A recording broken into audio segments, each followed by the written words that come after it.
Hi everyone, thanks for joining me for today's video. I'm going to go over recognizing people with cluster B personality disorders, how to spot histrionic, borderline, narcissistic, antisocial fast, first meetings. This isn't going to be easy. I have a lot of information. I'm going to summarize a lot of this up real quick and easy a couple of times. So here, there's a lot of things I got to say first. This is for victims to own something to heal from and to protect you in the future. You guys watching my videos have fallen for very manipulative people, sick people, and there's signs that they gave you that you were oblivious to for whatever reason. We're vulnerable for this. This is a vulnerability of ours. Maybe it's family members that were unstable. I don't know. But neglect and abuse are why we have relationships that are neglectful and abusive in adulthood. It's because of childhood. And so even though somebody has traumatized us, abused us, and it's all their fault, finding something we can own helps accept it, move forward, and have more confidence that we will not do this again. To see the signs, yeah? This video is also for people with borderline, narcissistic, histrionic, antisocial personality disorders. This, I'm hoping, will help you understand how some of your behaviors push people away. Because I know that you want relationships with people and stuff. You want to, hopefully be healthier. But so you can't get mad at me. This is to help you too. This is to help you avoid other toxic, manipulative people. This is not to ostracize anyone. These are general. None of these mean that you have a disorder or a mental illness. None of them. It's simply things to note. And it doesn't mean avoid anybody that does any of these things. It's to take notes. You want to call them red flags? Fine. But we have done and may do some of these, many of these. Okay? A lot of us aren't very healthy right now. We're with very unhealthy people in unhealthy relationships, and we're not very healthy, and we might be doing some of these things. I hope I'm clear. With personality traits overlapping so much, which they do, with each disorder is a spectrum that people are all on and different. And with comorbidity, so you could have 2 of these, 3 of these at the same time, and the fact that everyone's different with different brains and different personalities, I can't sit here and pinpoint every trait or behavior to a specific disorder. So that's why I'm doing cluster B. I'm going to talk about just things that people will show you in the beginning that they may not be stable. They may not be healthy. They may be manipulating you. Okay? I would love your guys' examples about each one of these. If you could throw in an example of your own, I'd really appreciate it so would other people watch the video. Note, this is a very, very serious mental illness. It's not to point fingers or call people bad or evil or ostracize them. This is about the emotional struggle they go through every day. Their unusual behaviors are coping mechanisms due to emotional instability, insecurity, fears, stress. This is about stress. People's behaviors like this, all this is about stress. People have personality disorders. It's about stress since childhood. Many of us in these relationships, maybe we have CPTSD. It's about stress. They want to be accepted like everyone else. They're trying. That said, let's talk about those unusual behaviors. These traits alone do not suggest any mental illness or diagnosis. People are not bad or evil. People, all of us, human beings, include yourself or it's depression. We do bad things and evil things. Not all of us, obviously. We all have done bad things. We've all mistreated somebody and hurt someone's feelings. Not all of us do evil things. But that doesn't make an evil person. We can't do that to ourselves, to our own species. Spectrum. Higher spectrum are easier to spot on the surface. Okay? Lower spectrum fits in better. They go undetected. Many psychopaths, many serial killers. They will go undetected. The neighbors thought they were great. They were great at work. They donated their time. What? There's signs, always. People say you can't identify a psychopath unless they tell you that. It's just not true. That's not true. And I understand. I'm not saying I can detect psychopaths all the time. No, I have, and I've been right over just meet and greet. There's signs. So surface behavior is things like appearance, attitude, speech, things that we see right away, don't we? Literally in the first meet, we can see these things. So what we want to be aware of is anything outside the norm. And that's why I'm saying some of these things we do, I might do, it doesn't mean diagnosis, mental illness. It's things to note. Okay? If someone you know does 10 of these things, not good, right? You add them up. Just take little notes. Don't forget. Don't dismiss each one at a time with black and white thinking. You know, oh, well, he did this because, you know, somebody upset him. Oh, but he did this because he's broken and because of his childhood. And no, you put them all together. Now what? You got excuses for all that shit? Anything outside the norm, and how do people make us feel? Think about this throughout this video, and think about this from now on when you meet people. Look for anything outside the norm. We are extremely social creatures. That's why people like you have social anxiety. You're so afraid of being humiliated, rejected, things like this, okay? Everybody has this fear. Everyone has some fear of that. Even people antisocial commonly have anxiety disorders, okay? So just remember that. It's about how people make us feel, not how we feel about them, not what we think about them, not what they've shown us, not what we've bought, not what they're selling and we've bought, not their uniform, nothing, not what they've done for us. How do they make us feel will almost always be different than how we feel about somebody in first meetings. So we'll start with the eyes. Now, first, I want to say, I've made many other videos like this, okay? This one has new information. That's the only reason I redo similar topics. I did a video about the eyes, spotting antisocial, sociopath, psychopath through the eyes. I did a video about that over a year ago. I did a video recently, few months ago, about how to really know who someone is. It's through stress. It's about changing plans and telling them no and watching them during failure and things like this. That's when you really get to know someone. I made a video, the last video I just made a couple days ago, is about how these behaviors surface in relationships. So check those out if that's what you're looking for. This one is right away, meet and greet. Eyes, anything outside the norm, right? Here's somewhat, I'm not trying to say or sell myself that I'm so normal, but as far as I know, my eyes are normal. What does that mean? They're not dead. No matter what I tell you, I love you, I hate you, I'm so happy, I'm so depressed, I'm sad, I hate this person, I love this person, and just no affect at all, just dead. Or, right, dilated pupils. Dilated pupils can refer to something medical, okay? That's why I'm not, God, and I just can't wait to how many people are going to say, I don't do that, that's not right, just because you do that doesn't mean that. No, you're right. But 10 of these things added up together means something. And the traits I'm telling you are significant to people with cluster B personality disorder and other people. I don't know if I can be clear enough. Dilated pupils could mean medical, excited, but it could be I'm not emotionally regulated. I've had unhealed trauma, okay? I've had people tell me when I was traumatized that I look like I'm a deer in the headlights all the time, you know? I'm not like that anymore. I'm healed. Then I was traumatized. I was not healthy. You probably wouldn't want me in your life. I was a good guy, nice guy, worked hard, very sharing, giving all the time, too much. But you probably wouldn't, maybe. Dilated pupils. When somebody wants something from you, their pupils get dilated. Usually you can tell if somebody's attracted to you or likes you in a group.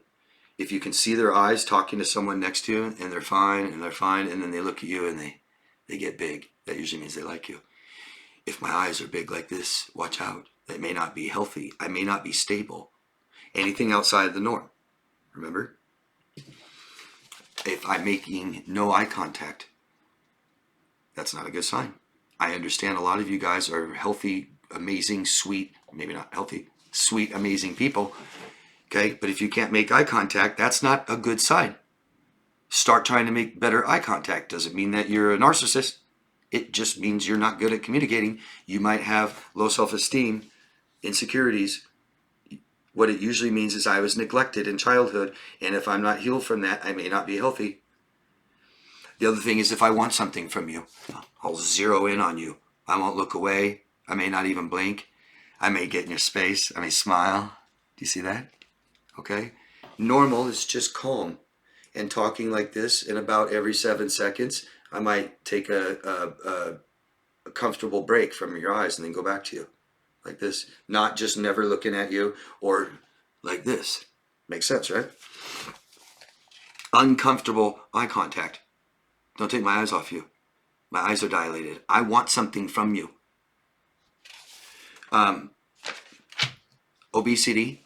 I just have to say this, and I'm not trying to pick on anybody that's overweight or categorize anything. I'm just saying obesity is a sign of mental illness. I'm not well. I don't take care of myself. I have poor impulse control. Okay? You look at people that experience psychosis, and they almost all get obese before they die. Borderlines. People with borderline, 2 common things about the end of their life is they get obese and they die young, about 55. Same with schizophrenia. Attractiveness. There's a lot of stereotypes about, very attractive people, that they're just corrupt and they're scandalous and they're fake. And no, of course not. I mean, most of our looks is what we're born with, yeah? It's what we did after that matters, okay? And I don't care who you are. Like, if you've had a breast augmentation, total, I want my boobs bigger, I want them to be D's and C's, you have importance on looks. Not only do you may not feel adequate or secure with who you are, I don't know, I'm not saying everybody, but that looks and appearance is high up on your list. Well, you don't understand, David, I had really small breasts. So, many people like that. Many people don't care. The only person that cared usually is the person that paid for it and went through the horrific procedure and took chances that you may not be good in 10, 15 years. You have complications. You have to get it redone anyway. That's pretty important. You pay $15,000, get knocked out, could die. You could have major implications just to have a larger chest. That is important to you. If you put on a lot more makeup outside the norm, right? I love makeup. I love women. And I love that women get their hair done, makeup, nails. Love it all. Love it. Don't have to. Especially the person I love. You're beautiful no matter what. You don't ever have to wear makeup. But when you do, wow, you look great. I love it. And I even like a lot of makeup is okay. I've seen women with lots of makeup, as long as you do it right, apply it right, it looks great. But if you're paying for a lot of makeup and you use a lot of makeup and you always have it on and you do get your hair done and you get your nails done and you wear jewelry and things like that, that's important to you. There's nothing wrong with it. But we have to put you in that category that's important to you. Do you see that? And if you wear more makeup and you have more expensive clothes than other people, that's important to you more than the norm. You're outside the norm. Also, again, if a woman is frumpy, right? Which I don't mind, I just want you cleaned, your clothes clean, and you smell good. That's what we do for society. Most people dress up and shower and stuff, believe it or not, is for society. Out of respect. I want to look okay and not smell to anybody and stuff. That's respectful.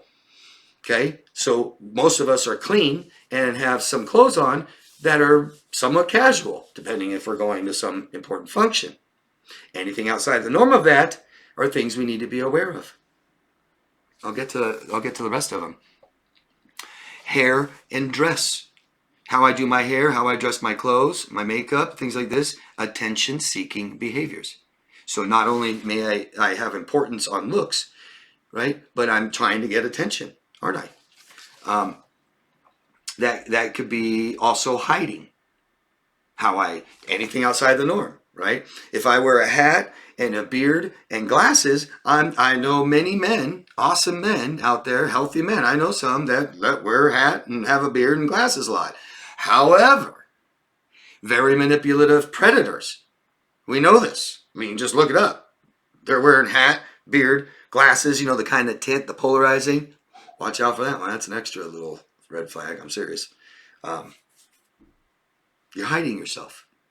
A woman that dresses down and wears sweats and dark clothes and doesn't do her hair and wears a hat and glasses, she's hiding. She doesn't want to be bothered for whatever reason. It's not social. It's outside the norm. Right?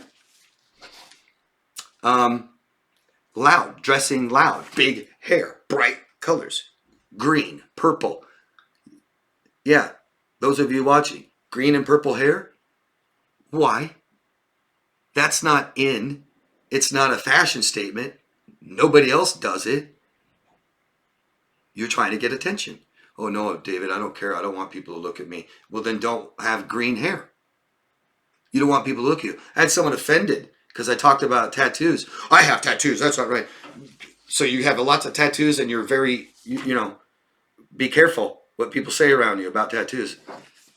If you don't want the attention, don't get it. If I don't want attention, I'm not going to wear bright red outside. Okay?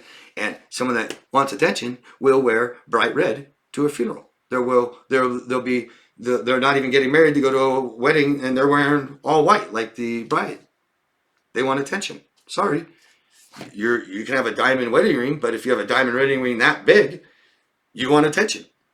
It's important to you and you're seeking attention. You'll see people trying to seek attention very odd little ways that you never really pick up on. A good one is, you'll see someone do this. You'll see someone,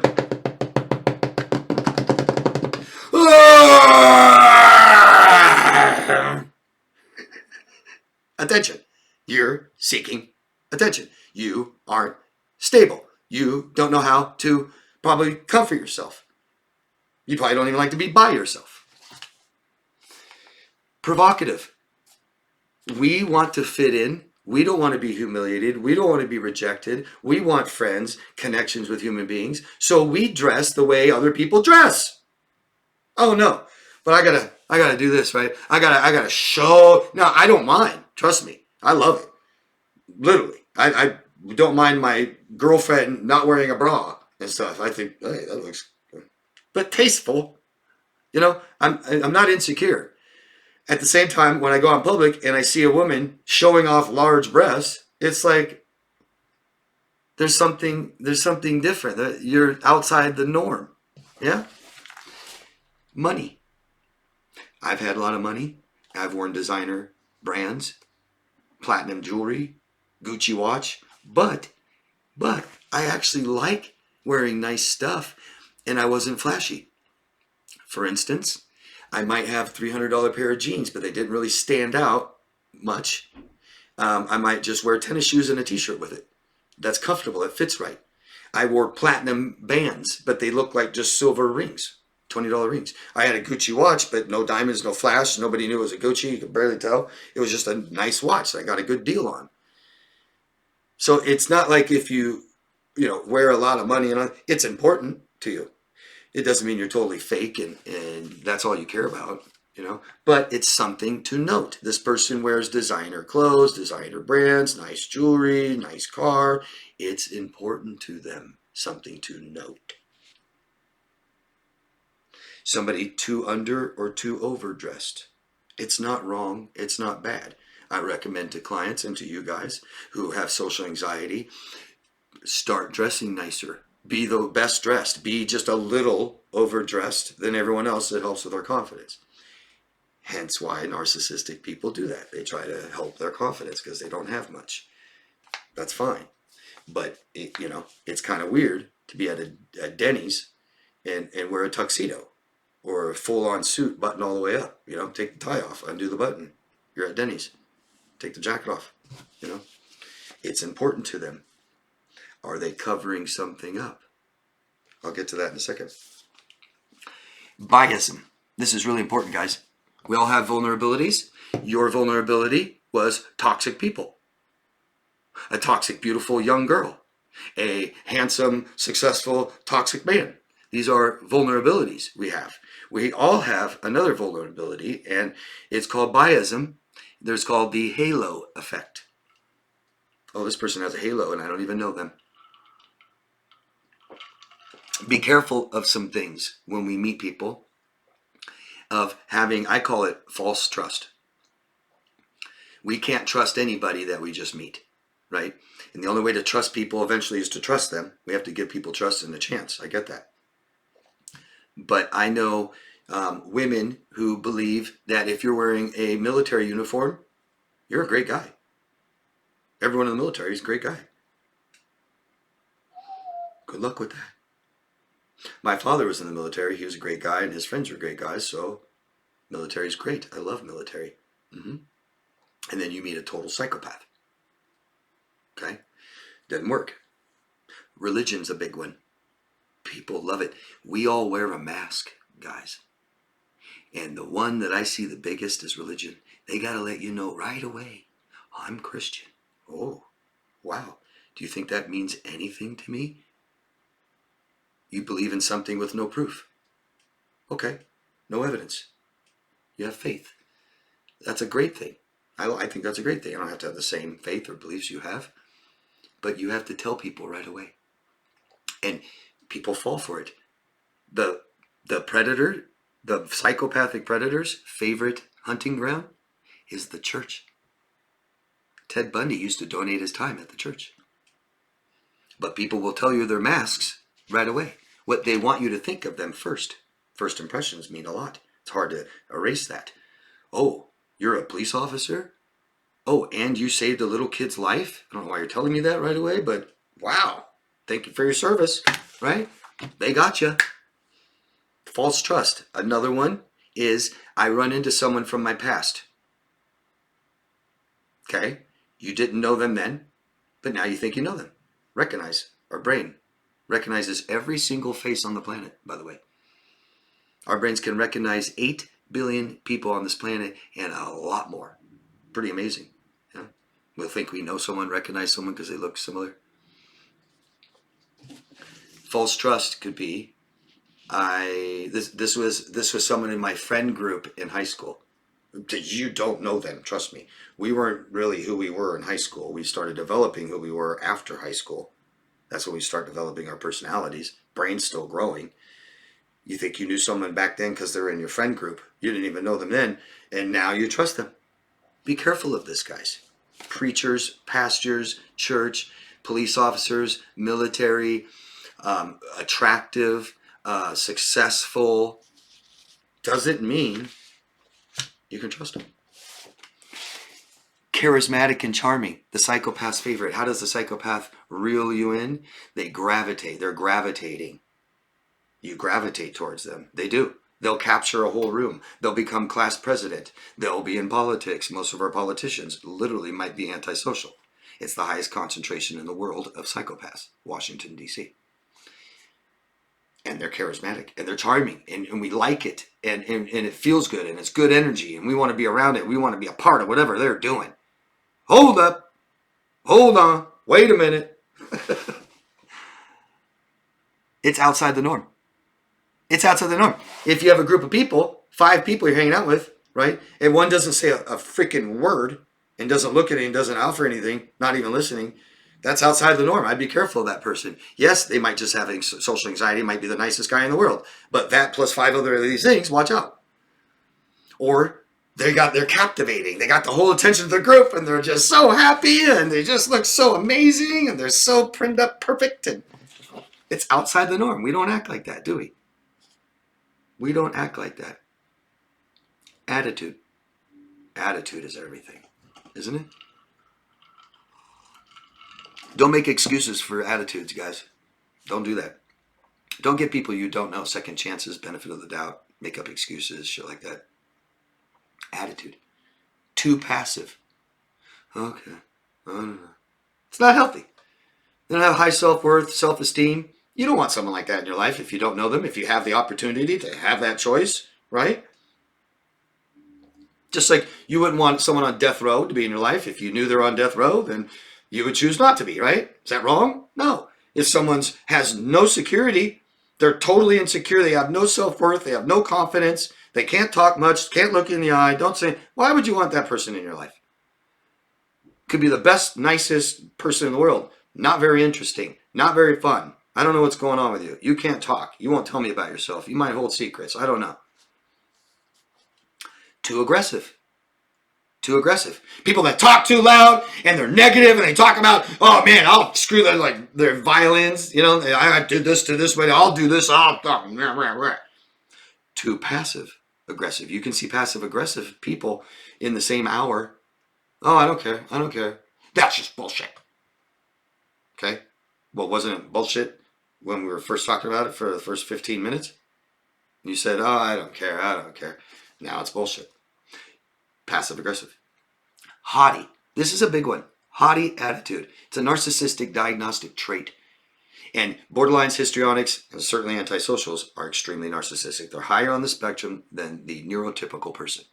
And we're already in the middle. So anyone higher than neurotypical on narcissism is not healthy. You don't want that in your life. You don't. If you have the choice, sure, choose not to. I'm not saying get rid of somebody who is. No. But if I have 10 people to choose from to allow in my life, and some prick over there is talking about all snobbing and looking down on people, judgmental, stuff like this, screw that. Dramatic.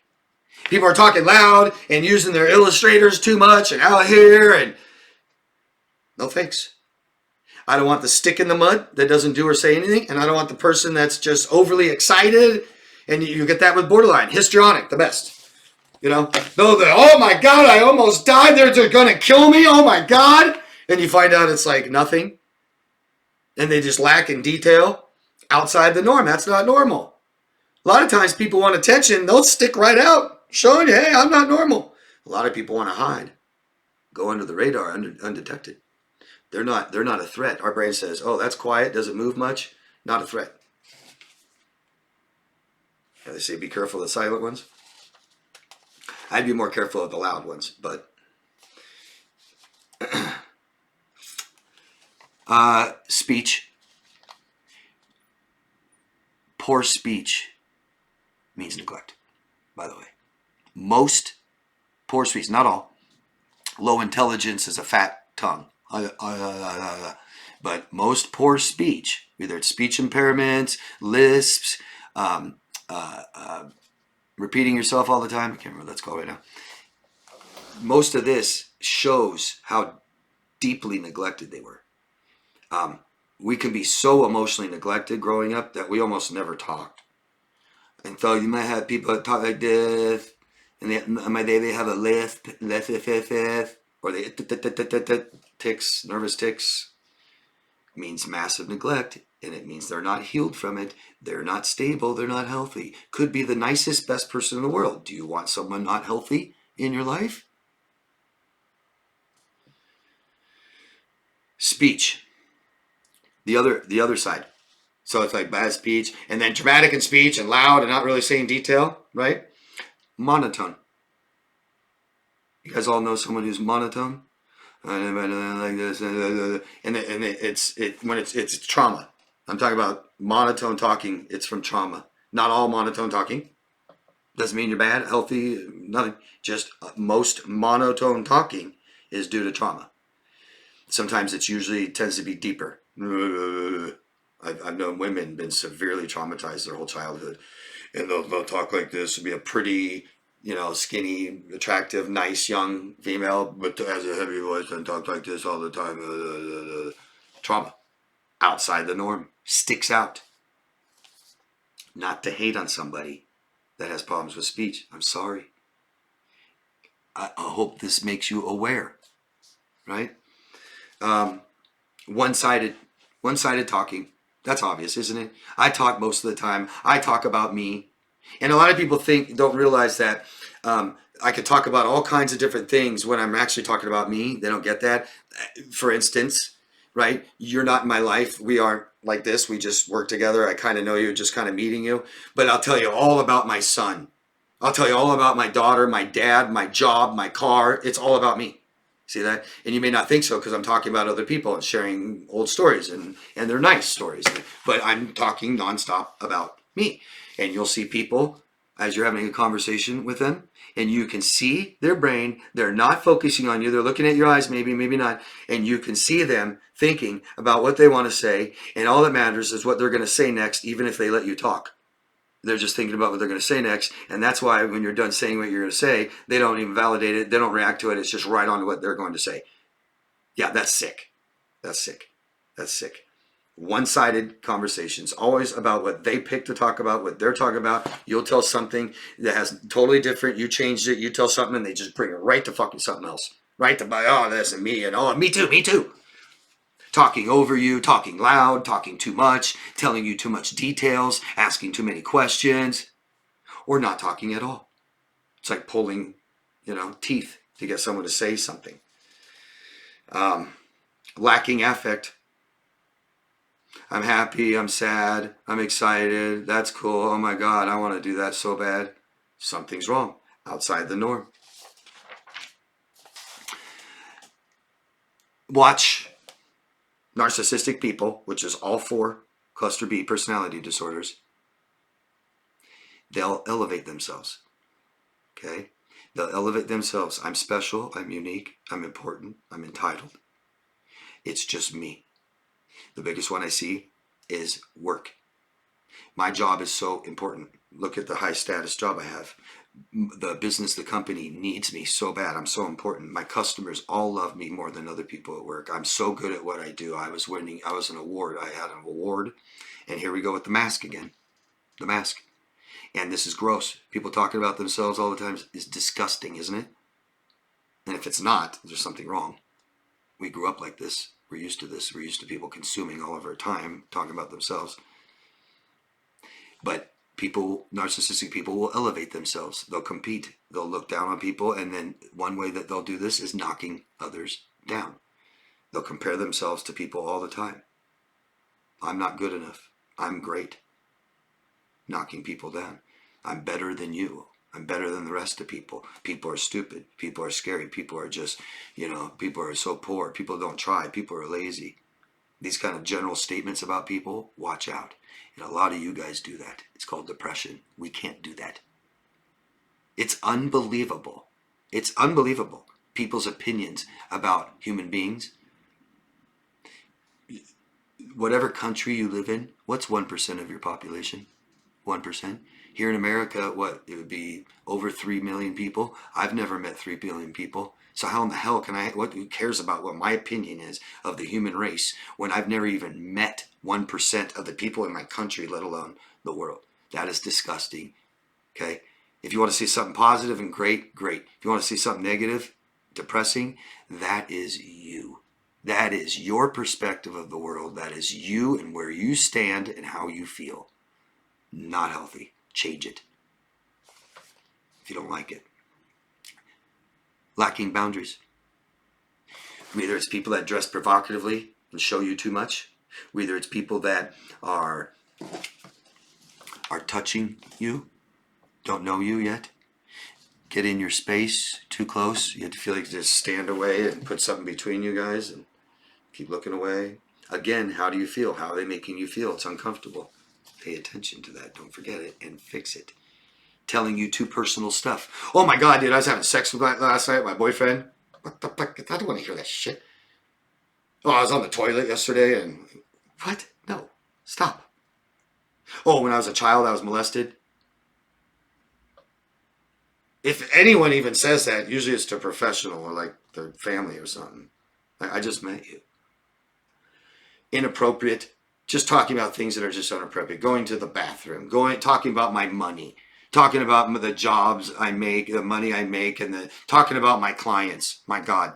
Talking about just anything inappropriate. Sex. Crime.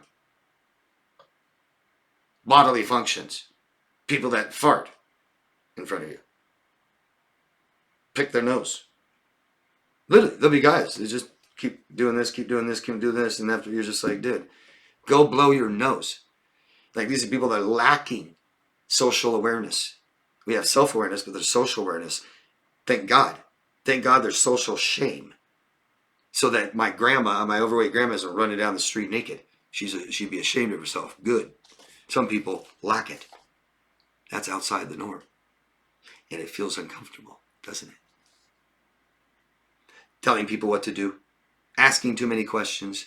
You know my best advice, meeting people, don't tell people shit. Stop telling people anything. Stop. Don't talk about people you love and care about. No, they don't need to know where you live, how much money you make, what your childhood was like, what kind of car you drive, how much it costs. Shut up. Let them talk. Let them just keep talking and talking and talking. You get to know who they are right away.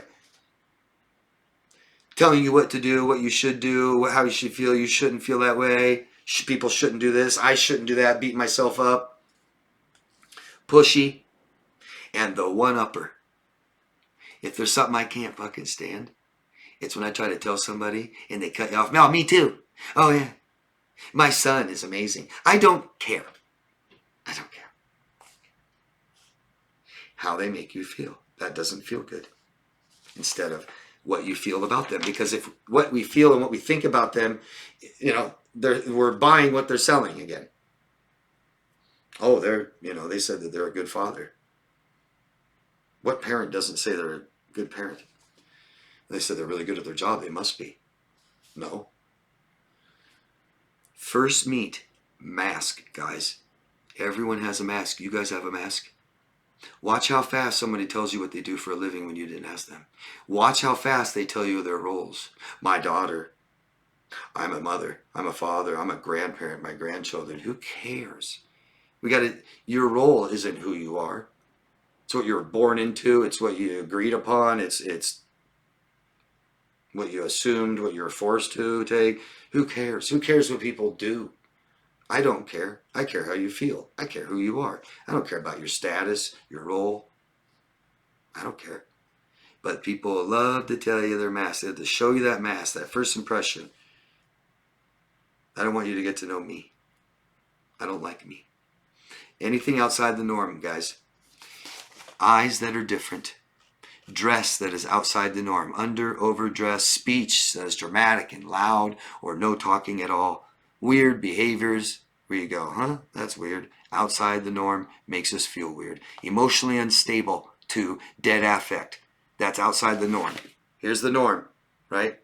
So emotionally unstable, oh my God, oh, that's bullshit. Oh, yeah, attitude, or to just dead, or I don't care, or I'm too nervous. I can't decide things. Not healthy. Financially unstable and unkept, right? To I have lots of money, I make lots of money, high status, I'm very important on looks, I wear more makeup than most people, I always get my hair done, nails done, wear expensive jewelry, all of it outside the norm. I know a lot of people that have a lot of money. I've had a lot of money. I didn't need to show it. And there's a lot of people that have a ton of money. There's billionaires that drive $5,000 cars. It's true. So they're very successful. They make a lot of money. They're very high status. It's not important. It was for a while. They became successful. What's important to them is their family and their loved ones. Traveling. Nice, calm, and pleasant to dramatic and negative and talks too much. Anything outside the norm, anything that doesn't feel good, that's uncomfortable, that causes you stress. Now, the not so obvious. Lacking empathy, manipulative behaviors, entitlement, and grandiosity. Someone tells you I deserve this, someone tells you what they have, someone tells you what they should have, I want, but I'm not working for it.